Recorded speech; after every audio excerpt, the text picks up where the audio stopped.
इस कार्यक्रम के पुण्यार्चक हैं गुणायतन परिवार। बहु पुण्य योग सुघाट पाया, पार हो दिन जात है, ध्यानत धर्म की नाव बैठो, शिवपुरी कुशलात है। ये पंक्तियाँ आप लोग अक्सर दोहराते हैं, पर इन पंक्तियों में हम सब के लिए बहुत गहरा संदेश है। आज हम इस धरती के भाग्यशाली लोगों में एक हैं जिन्हें सब प्रकार की अनुकूलता मिली है। हमने नर जन्म रूप सुघाट पाया। घाट समझते किसको बोलते हैं? घाट नदी का वह किनारा जहाँ नाव लगती है और जिसके सहारे नाव पर सवार होकर इस पार से उस पार जाया जाता है। नदी अपने उद्गम से लेकर अपने समुद्र में विलय तक लंबी यात्रा करती है। नदी के तट सर्वत्र होते हैं, पर घाट कहीं कहीं होते हैं और उसमें भी सुघट सुघाट बहुत कम होते हैं जो बिल्कुल व्यवस्थित हो और जहाँ हर समय नौका सुलभ हो और भंवर रहित रास्ते के साथ इस पार से उस पार जाया जा सके। तो इस संसार रूप यात्रा में घाट है तो ये मनुष्य जन्म का घाट, और मनुष्य जन्म के घाट में भी सुघाट है जिनकुल का पाना। आज सब प्रकार की अनुकूलताएं हमें प्राप्त हुई। कभी आपने विचार किया?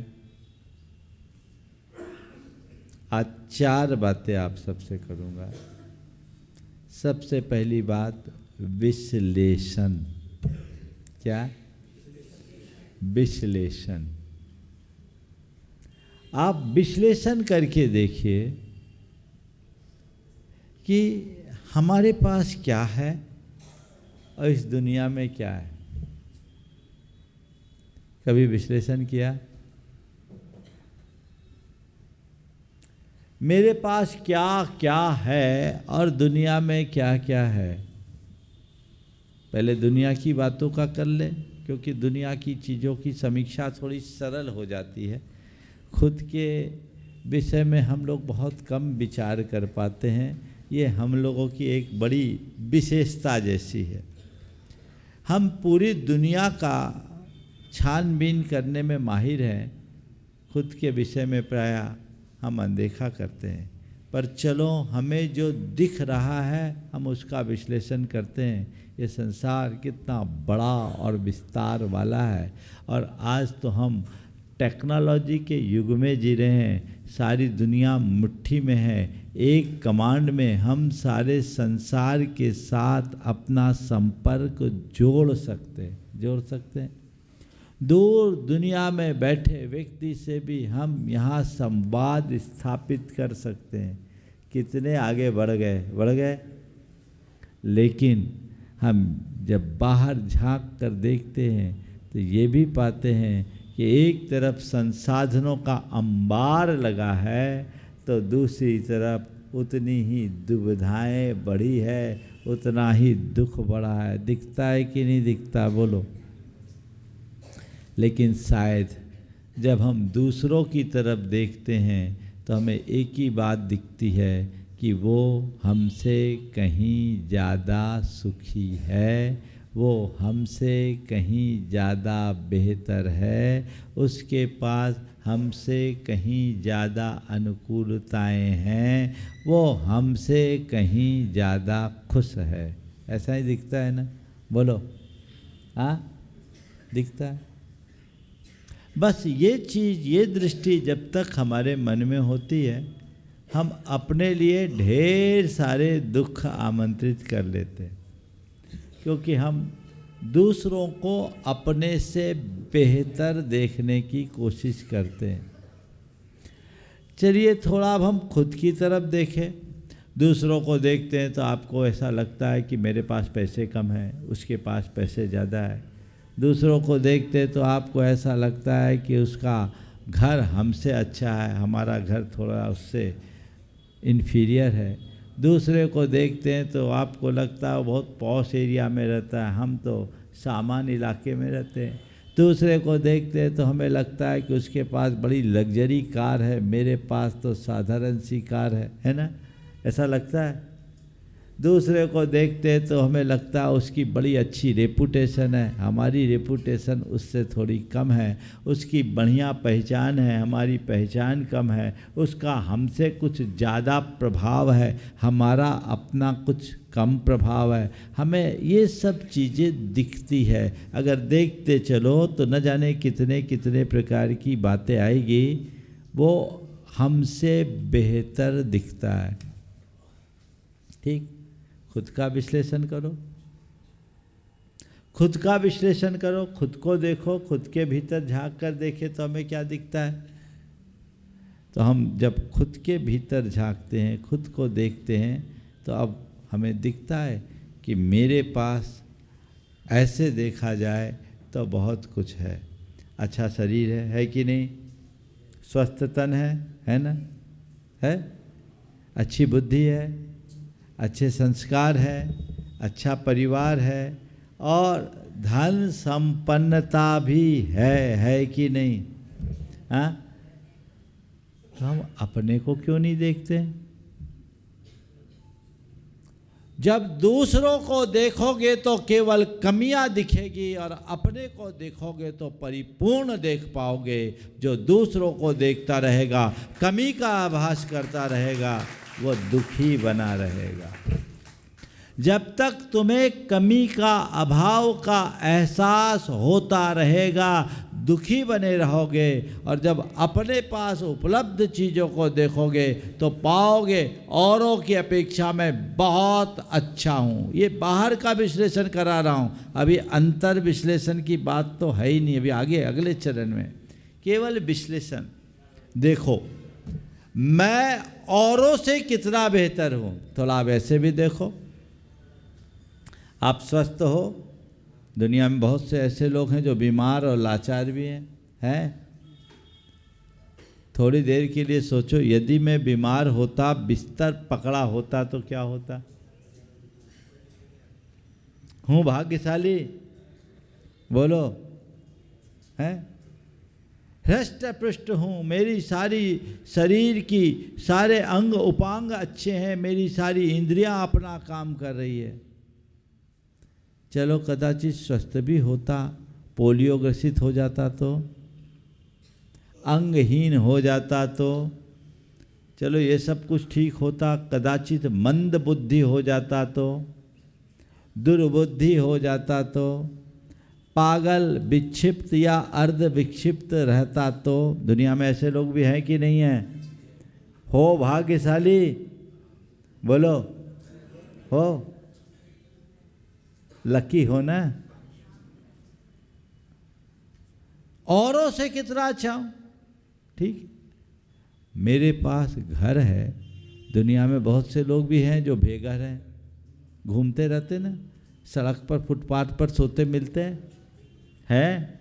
उनसे बेहतर हो, भिखारी नहीं हो, उनसे बेहतर हो। दुनिया में बहुत से भिखारी भी घूमते कि नहीं घूमते। कई ऐसे हैं जो केवल झुग्गी झोपड़ी में रहते हैं। तुम्हारे पास कम से कम पक्का खुद का मकान तो है, बेहतर हो। हाँ, तुम्हारे पास अपनी गाड़ी है, चाहे जहाँ चाहे जब घूम लेते हो। बहुत से ऐसे लोग हैं जो किराए की गाड़ी भी अफोर्ड करने में असमर्थ हैं, बेहतर हो। तुम्हारे पास अच्छा भला पूरा परिवार है, पूरे उत्तम संस्कार हैं। ऐसे भी बहुत सारे परिवार हैं जिनकी सुबह की शुरुआत ही झगड़े से होती है और रात तक झगड़ते रहते हैं। हो भाग्यशाली। अगर आप अपने को खड़ा करके अपने से नीचे की ओर देखोगे तो पाओगे इस दुनिया के सबसे ज्यादा पुण्यशालियों में मैं हूं। हो कि नहीं बोलो? Far better. अगर इसका एहसास होगा तो मन में किसी प्रकार का असंतोष आएगा क्या? असंतोष नहीं तो आकुलता होगी क्या? तो ये तो हुआ विश्लेषण, यानी आपकी भाषा में कहें तो ऑब्जर्वेशन या डिसेक्शन। आप अपने आप को देखो, दुनिया को देखो, दुनिया को खड़े करके खुद को देखो। अगर अपने से ऊपर वाले को देखोगे असंतोष आएगा, नीचे वाले को देखोगे संतुष्टि होगी। मैं बहुत बेहतर हूं, है ये भी स्वाध्याय है। किताब खोलकर पढ़ना मात्र स्वाध्याय नहीं। ओम। किताब खोल करके पढ़ना मात्र स्वाध्याय नहीं है। स्वाध्याय तो आप खुली आंखों से कर सकते हैं। व्यक्ति को पढ़ करके, प्रकृति को पढ़ करके, दुनिया को पढ़ करके जो ज्ञान पाया जाता है वो बड़े बड़े ग्रंथों से भी नहीं मिलता। अब आपको समझ में आएगा कि मेरा पुण्य कितना प्रबल है। बोलो, भाग्यशाली हो कि अभागे? हाँ, ठीक है। अब अगला चरण है अंतर विश्लेषण। अभी बाहर एनालाइज किया, अब सेल्फ एनालिसिस। सेल्फ एनालिसिस करो, खुद का विश्लेषण करो कि मुझे ये सब कुछ तो मिला है, क्यों मिला, किस लिए मिला, और मैं कर क्या रहा हूं, मुझे करना क्या चाहिए, क्यों मिला, किस लिए मिला, कर क्या रहा हूं और करना क्या चाहिए। ये सवाल अपने मन से पूछो। क्यों मिला? बोलो, आज तुम्हारे जीवन में ये सारी फैसिलिटीज है तो क्यों है? बोलो, हमारे तुम्हारे साथ ये सब फैसिलिटी है, दूसरों के साथ नहीं है, तो ये क्यों है? इसका कारण क्या, इसकी वजह क्या? अकस्मात है या इसके पीछे भी कोई कारण है? बोलो, हाँ, कौन सा कारण है? पुण्य है, मानते हो? बोलो, क्या ये पुण्य से मिला?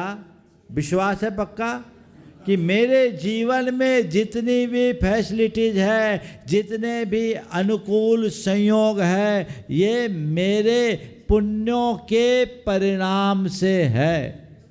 किस लिए है? मेरे पुण्य के प्रताप से ये सारी फैसिलिटीज है? मानते हो? हाँ, तो चलो, पुण्य से तो मिल गया, किस लिए मिला? हाँ, पुण्य से मिला, पर किस लिए मिला? भोगने के लिए, एंजॉय करने के लिए। किस लिए मिला? अरे महाराज, इतनी मुश्किल से मिला तो थोड़ा बहुत भोगना तो चाहिए। आप उसको ही मना करेंगे तो काहे को मिला? फिर जब भोगना ही नहीं था तो आया क्यों? ऐसा ज्ञान तो आप लोगों को बहुत है। वो बहन जी कह रही पुण्यानुबंधी पुण्य जगाने के लिए। बात को थोड़ी गहराई से समझने की कोशिश कीजिए। पुण्य के योग से मिला। और मैं आपसे कहता हूं कि आप पुण्य को भोगे बिना रह भी नहीं सकते। पुण्य तो भोगना ही पड़ेगा। तुम्हारे जीवन का निर्वाह बिना पुण्य के भोगे नहीं होगा। भोगो, मैं भी कह रहा हूं भोगो, कोई आपत्ति नहीं है। लेकिन भोगने की सीमा को समझो।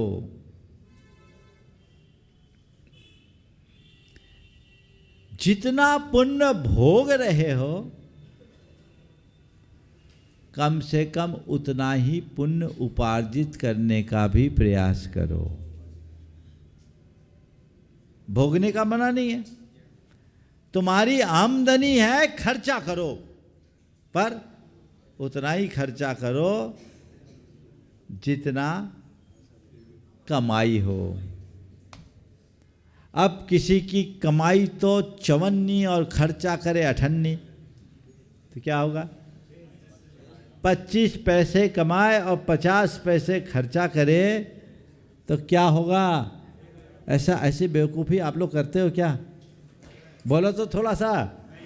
यहाँ तो सब समझदार है ना? ऐसी गलती हम लोग नहीं करते, ऐसा बोल रहे आप लोग। हाँ, कर रहे हैं, पता है, और फिर भी वही करते जा रहे हैं। हाँ, लोन का तो हिसाब ही ऐसा है कि आजकल तो बच्चा पैदा करने के लिए लोन लेते हैं लोग। हाँ, बिना लोन के तो काम ही नहीं चलता। एक आदमी बीमार था, डॉक्टर को दिखाया, बोला भैया तुम्हारा कोलेस्ट्रॉल वगैरह बहुत बढ़ा हुआ है, तुम थोड़ा लोन पे टहला करो। बोला हमारा तो पूरा परिवार ही लोन पे चलता है।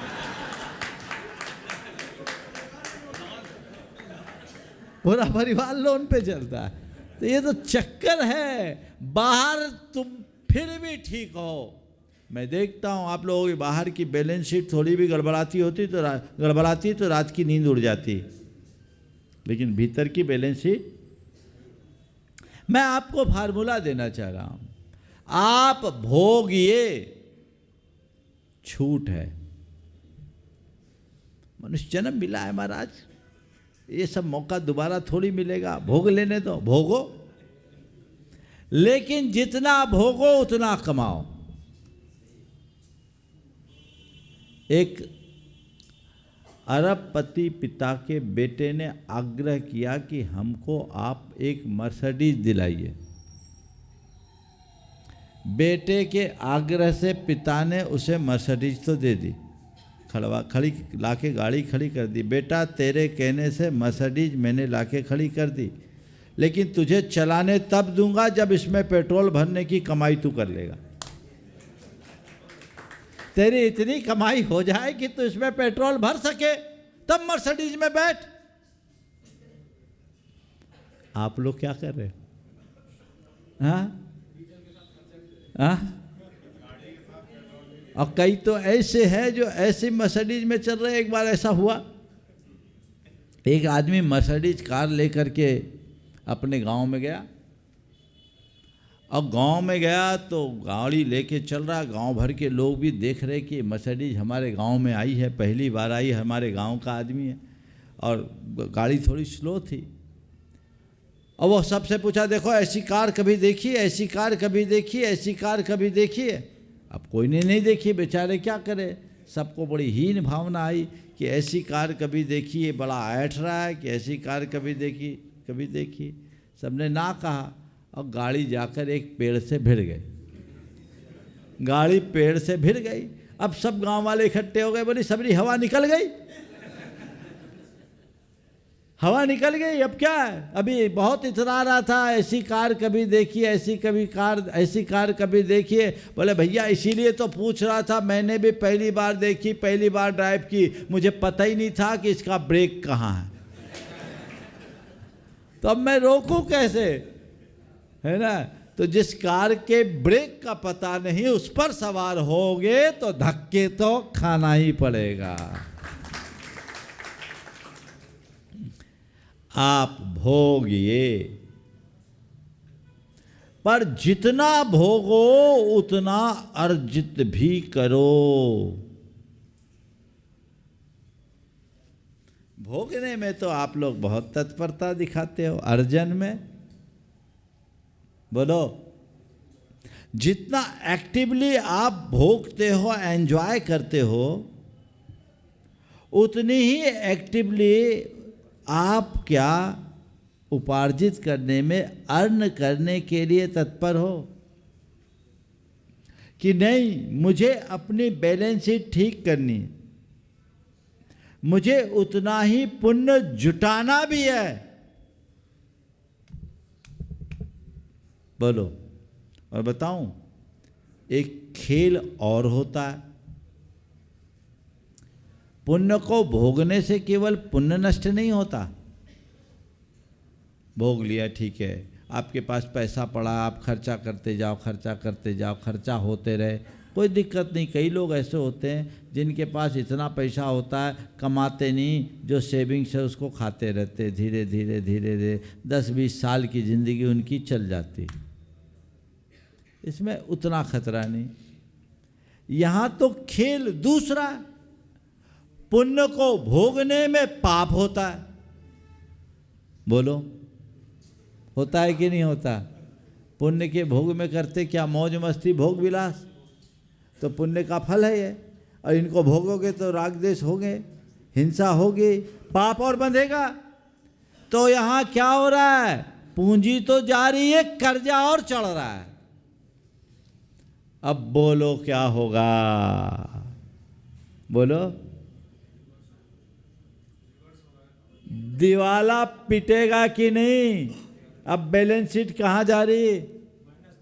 हाँ, कहाँ जाओगे? बाहर तो व्यक्ति दिवालिया होकर के भी बहुत कुछ बन सकता है, और आजकल तो कुछ लोग ऐसे ही कि बनने के लिए दिवालिया बनते हैं। वो खुद दिवालिया बन के न जाने कितने को दिवाला बना देते हैं, दिवालिया बना देते हैं ना। लेकिन भीतर यदि ऐसी स्थिति रही तो आप अपने आप को बर्बाद होने से नहीं बचा सकते।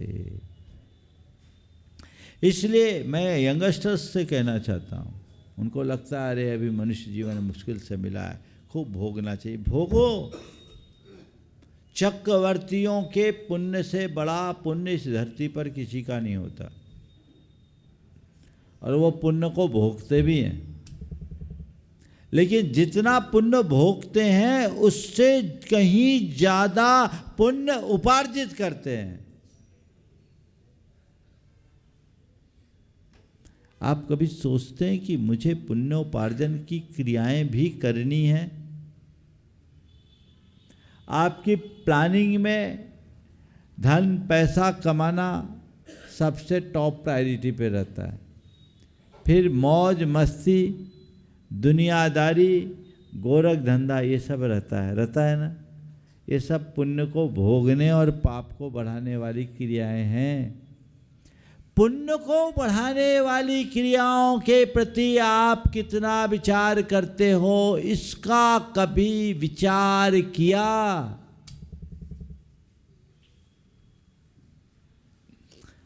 आज से विचार बना लो कि मुझे ज़्यादा कुछ नहीं करना, जितना अर्जित लेकर आया, संचित लेकर आया, कम से कम उतना अर्जित करके जाऊं। बैलेंस शीट लेवल पर तो रखूं, बहुत अच्छी नहीं मानी जाती, पर चलो ठीक है। ऐसे तो आप लोग अपने बिजनेस में हमेशा चाहते हो कि हर साल ग्रोथ होना चाहिए कि नहीं? तो ग्रोथ तो होना चाहिए। अरे भैया, ग्रोथ ना हो तो कम से कम पीछे तो ना हो, ये तो दृष्टि रखो। ये कब होगा?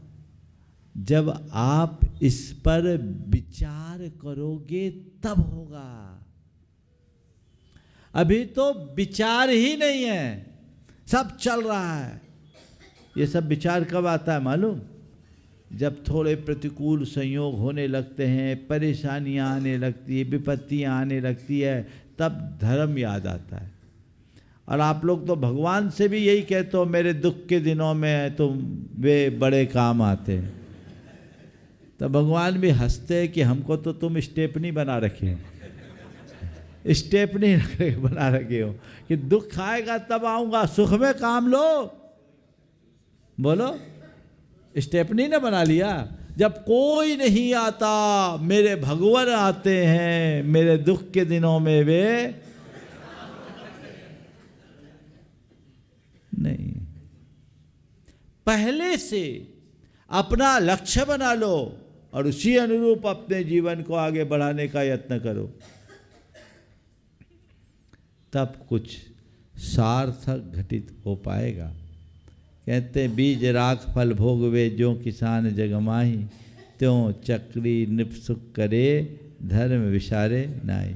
किसान खेत में बीज बोता है और बोए हुए बीज का भोग भी करता है, उसे पैसा भी कमाता है, लेकिन जितनी फसल आई उसको नहीं, कुछ बचाता है। कुशल किसान सबसे पहले अगले वर्ष बोए जाने योग्य बीजों को बचा के एक साइड रखता है कि ये बीज हम सुरक्षित रखें ताकि अगले साल बोएं और फिर और बीज उगा पाए, फिर जो बचा वही मुझे भोगना है। अगर सब बीज को खा लेगा तो क्या होगा?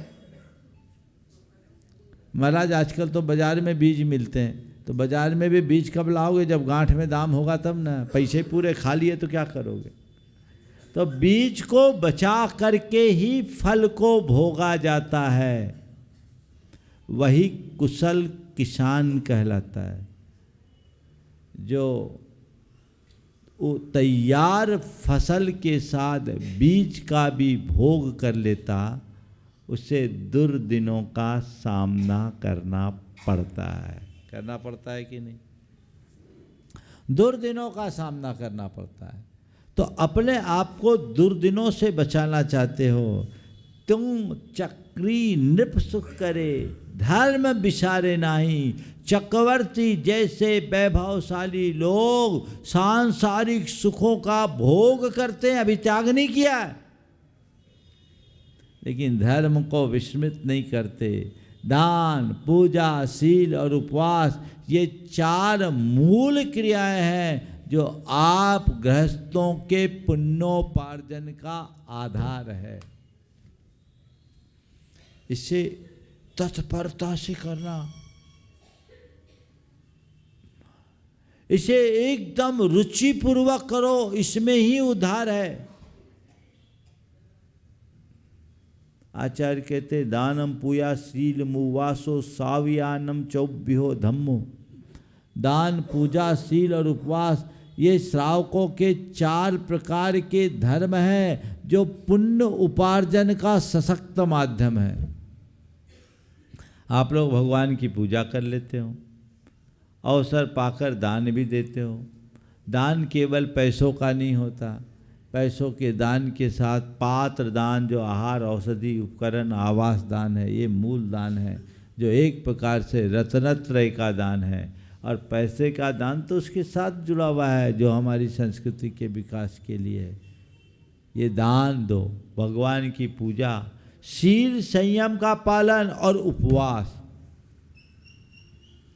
महिलाएं तो उपवास खूब कर लेती, पुरुषों में बहुत कम है। बिलाला जी जैसे लोग करते हैं आपके यहाँ, आज उपवास है, देखो बहुत कम लोग। हाँ पाठोदी करते हैं, सामने नहीं है अभी। तो ये करने वाले कम लोग हैं, करे। ये पुण्य वर्धनी क्रियाएं हैं। और देखो, पाप करते हुए तो नहीं थकते आप लोग, और ये विचित्रता है, पाप करने में नहीं थकते, और थोड़ा सा धर्म कर लो तो कहते अब थोड़ा रिलैक्स, बहुत हो गया। एक जन कह रहे थे कि महाराज चौमासा में बहुत हो गया, अब थोड़े दिन गैप चाहिए। तो पाप में गैप नहीं, परमार्थ में गैप। ये सोच बदलनी चाहिए। तो क्यों मिला? पुण्य से मिला। किस लिए मिला? पुण्य के उपार्जन के लिए मिला। किस लिए मिला? किस लिए मिला? किस लिए मिला? क्या कर रहे हो? अब बोलो, क्या कर रहे हो? थोड़ा बोलती बंद क्यों हो गई? कर क्या रहे हो? अपने मन से पूछो। ये अंतर विश्लेषण है, दूसरों से मत पूछना। अपन दूसरों को झांकते वो क्या कर रहा है, क्या कर रहा हूं, अपने मन से पूछो। अरे जो कर रहे हो वो सही कर रहे हो तो तुम बिल्कुल सही हो। क्या अंदर से आवाज़ आ रही? थोड़ी आंखें बंद करके देखो तो, पूछो अपने मन से। 20 सेकेंड के लिए सभी आंखें बंद करिए और अपने मन से पूछिए, मैं क्या कर रहा हूँ? क्या आवाज़ आ रही है? जो कर रहा हूँ सही कर रहा हूँ कि गलत? बोलो, क्या है आवाज़? आवाज़ क्या आई? गलत है ना? तो ये रोज अपने अंदर से सवाल पूछो, जो क्या कर रहा हूँ वो गलत कर रहा हूँ, यानी पाप कर रहा हूँ। मिला सब पुण्य के लिए, कल पाप रहा हूँ तो क्या होगा बताओ? रामलाल से पैसा ले और श्यामलाल को दे दे, और रामलाल श्यामलाल में आपस में बैर, दोबारा रामलाल के पास जाओगे तो क्या होगा? धक्का मार के भगाएगा कि नहीं? हाँ बोलो, धक्का मारेगा ना। रामलाल का पैसा आपने श्यामलाल को दे दिया और श्यामलाल चाहता नहीं, रामलाल श्यामलाल में बनती नहीं, आपने दे दिया तो आपका हाल तो बेहाल होना ही है। बस पुण्य के योग से सारे अनुकूल संयोग मिले, आपने उसे पाप में लगा दिया तो अब पुण्य की छाया भी आपके पास नहीं आएगी, आपको पाप का भागी बनना ही पड़ेगा। बनना पड़ेगा कि नहीं? तो क्या कर रहा हूं? पाप में अनुरक्त हो रहा हूं, है ना? और करना क्या चाहिए? चौथा सवाल, क्या करना चाहिए? बोलो, मुझे धर्म में लगना चाहिए, मुझे परमार्थ से जुड़ना चाहिए, मुझे शील संयम सदाचार का पालन करना चाहिए। ये आवाज अंदर से आनी चाहिए। और जो मुझे करना चाहिए अब मुझे करना है, ये रोज आंख मूंद कर थोड़ा विचार करोगे, अपना अंतर विश्लेषण करोगे तो आपके अंदर ही चीज़ें बदलेगी और फिर अंदर का द्वंद्व मिटेगा, आनंद प्रकटेगा। आज की 4 बातें हैं: विश्लेषण, अंतर विश्लेषण, द्वंद्व और आनंद। क्या है?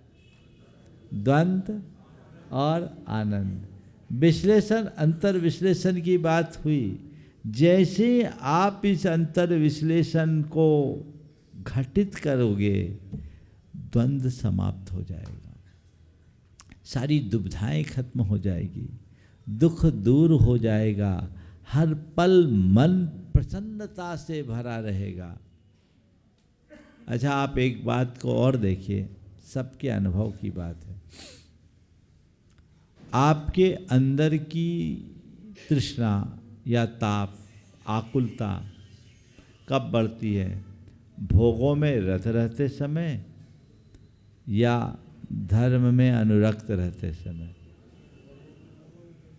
पुण्य का कार्य करने में या पाप का कार्य करने में?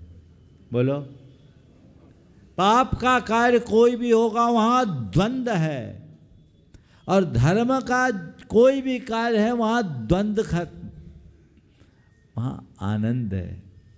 पाप के कार्य में भी तो आनंद आता है महाराज, आता तो है, पर कितनी देर? वो हमारे अंदर का संताप बढ़ाता है, आकुलता बढ़ाता है।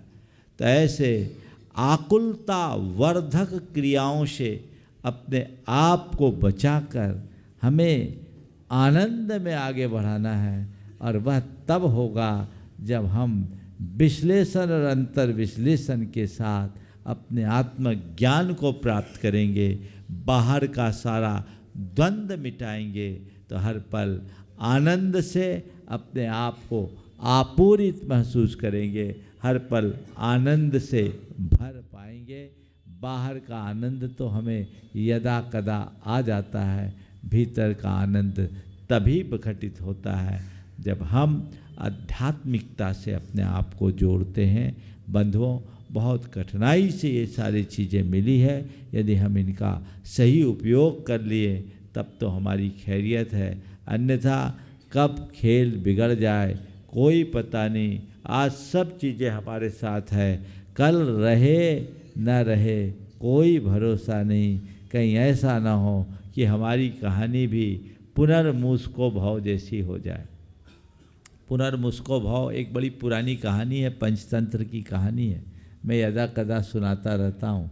आज सुना करके विराम लेना चाहूँगा कि ये क्या हुआ। एक संत अपने ध्यान में मग्न थे कि तभी एक चूहा घबराया हुआ उनके पास आया और कहा, गुरुदेव बचाओ बचाओ बचाओ बचाओ। संत की करुणा मुखर हुई, उनने देखा चूहा थर थर काँप रहा है। बोले क्या बात है? बोले बिल्ली मेरे पीछे लगी। क्या तेरे को बिल्ली से डर है? उन्हें वचन सिद्धि थी, कह दिया जाओ मार जारो भाव बिल्ली बन जाओ। संत के मुख से ऐसा निकलते ही चूहे ने बिल्ली का रूप धारण कर लिया। अगले दिन बिल्ली घबराई हुई आई, बोले गुरुदेव बचाओ।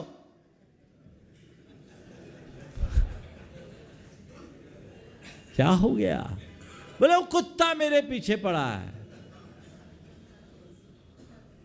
जा, तेरे को कुत्ते से डर है? मेरा आशीर्वाद है, स्वानो भव, कुत्ता बन जाओ। देखते ही देखते बिल्ली कुत्ता बन गई।